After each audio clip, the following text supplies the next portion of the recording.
The night was unusually silent, the kind of silence that made every distant car horn and flickering streetlight feel louder than it should. Daniel Carter, a single father and part-time delivery driver, hurried down Maple Avenue with tired eyes and aching feet, thinking only about getting home to his daughter, Emma. She would be waiting by the window like she always did, sketching little stars on the fogged glass while waiting for him to return. He had promised her pancakes in the morning, and to Daniel, promises were sacred. As he turned the corner, something stopped him in his tracks, a small girl standing alone near a parked black SUV, clutching a worn-out teddy bear, her eyes full of fear. She couldn't have been more than 7. Before he could speak, harsh voices cut through the night. 2 men stood nearby, arguing fiercely, and then in a split second, one of them pulled out a gun. Time slowed. The little girl froze, unable to scream. Without thinking, Daniel's instincts took over. He threw his delivery bag aside and sprinted towards her. "Get down," he shouted, just as the gunshot cracked through the air. A burning pain tore through his shoulder as he wrapped his body around her, shielding her from the bullet. The men fled, the gun clattering to the pavement before one of them kicked it away and vanished into the dark. Daniel felt his knees buckle as he sank to the ground, the girl trembling in his arms. Blood soaked his shirt, but he gently wiped the tears from her face and whispered, "You're safe now, you're okay." In the distance, sirens wailed, growing closer. The girl clutched his hand, crying out for her mother, a name he couldn't quite hear. Just before his vision blurred and darkness pulled him under, he saw the glare of headlights, sleek, expensive headlights from a luxury car that screeched to a halt. The door flew open, and a woman ran toward them, her voice breaking with fear. Daniel couldn't see her clearly, but he heard the urgency in her trembling voice as she cried, "Lily." Then everything went silent. The emergency room doors flew open as a woman in a black tailored suit with rain-soaked hair rushed inside, her heels echoing sharply against the hospital floor. Olivia Moore, one of the most powerful CEOs in the city, was known for her cold composure in boardrooms, but tonight, all her power meant nothing, her only thought was her daughter. "Where is she? Where's my Lily?" she gasped, breathless, her voice trembling in a way that stunned even the hospital staff. A nurse gently led her to a quiet corner where little Lily sat wrapped in a blanket, her cheeks streaked with dried tears. Olivia fell to her knees, pulling her daughter into her arms. "Mommy, he saved me," Lily whispered, pointing weakly towards a nearby operating room. Olivia followed her gaze, and through the small glass window, she saw him, Daniel Carter, lying motionless on the operating table, pale, blood-soaked, barely clinging to life. The doctor standing beside her said quietly, "He shielded her from the bullet. If he hadn't, your daughter wouldn't be here." Olivia's breath caught, her heart pounding painfully. She placed her hand on the glass, tears filling her eyes, real tears, not the kind she'd hidden from the world for years.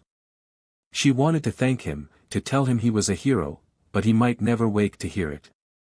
As doctors fought to stabilize Daniel, Olivia stayed in the hallway holding Lily, unable to leave despite the calls from her assistants and security team. Nurses whispered among themselves, they had never seen Olivia Moore, the untouchable billionaire, so broken, so human. Hours passed. Daniel was finally wheeled out, unconscious but alive, connected to machines that beeped steadily. Olivia approached the stretcher slowly, her voice barely a whisper as she said, "I don't even know your name, but thank you for saving my world." She gently tucked the blanket around him, an unfamiliar warmth filling her chest. In that moment, she made a silent promise, she would not let his sacrifice be forgotten. And neither she nor the hospital staff knew then, that this promise would change everything in the days to come. The soft morning light slipped through the blinds of Daniel's hospital room as his eyes fluttered open to the beeping of machines and the faint scent of antiseptic. Pain pulsed in his shoulder, but the first thing he saw was Emma, his little girl, asleep in a chair beside his bed, her hand tightly wrapped around his. He managed a weak smile and brushed a strand of hair from her forehead. Moments later, the door opened gently. Olivia Moore entered with Lily holding her hand, both looking hesitant yet grateful. Oliver, usually composed and confident, stood still for a moment, as if rehearsing her words. "Mr. Carter," she said softly, her voice wavering, "I don't know how to thank you. You saved my daughter's life." Daniel, still groggy, shook his head slightly. "Please, just call me Daniel. And I'm glad she's safe, that's all that matters." Olivia blinked, almost stunned by his humility.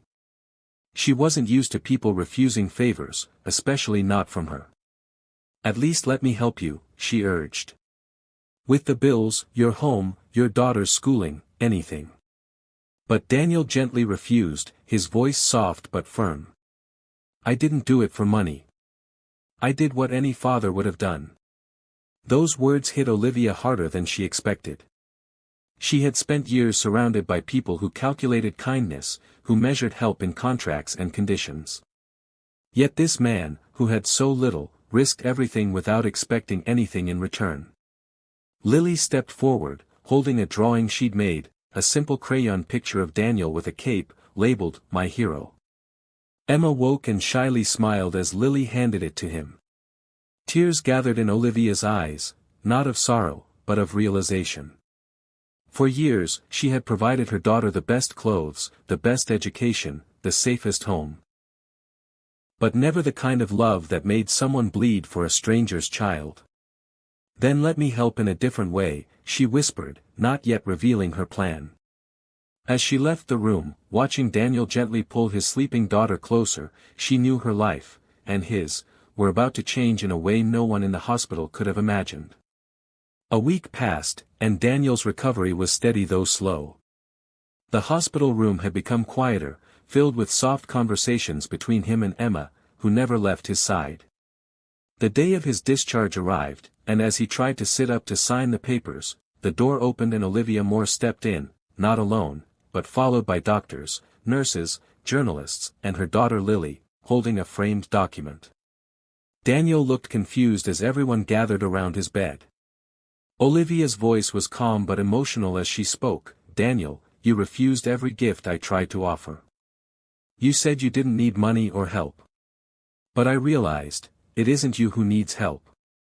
It's this world that needs more fathers like you." She stepped forward and handed him the frame. Inside it was the official document of a newly founded charity, *** the Carter Foundation for Single Parents ***, fully funded by her company, dedicated to providing housing, education, and medical support to struggling single mothers and fathers. The room fell silent, some nurses even wiping tears. Daniel's eyes widened in disbelief. He looked at Olivia, his voice almost breaking. Why would you do this?" Olivia knelt beside his bed, her eyes soft and sincere. "Because you showed me what real strength is. Not wealth, not power, but the courage to love without expecting anything in return." Emma stood beside her father, clutching his arm tightly, and Lily placed the superhero drawing on his lap once more. A quiet clap began from one of the nurses, then another, until the room echoed with gentle applause. Daniel, overwhelmed, swallowed hard and nodded. "Thank you," he whispered, his voice full of emotion, "not for this foundation, but for believing in people like us." Olivia smiled through tearful eyes. "No, Daniel. Thank you, for saving my world." As the applause faded and the morning sun poured into the room, a new chapter began, not just for Daniel and Emma, not just for Olivia and Lily, but for countless single parents who would soon find hope under his name. And in that hospital room, surrounded by strangers who suddenly felt like family, everyone knew, kindness had changed lives forever.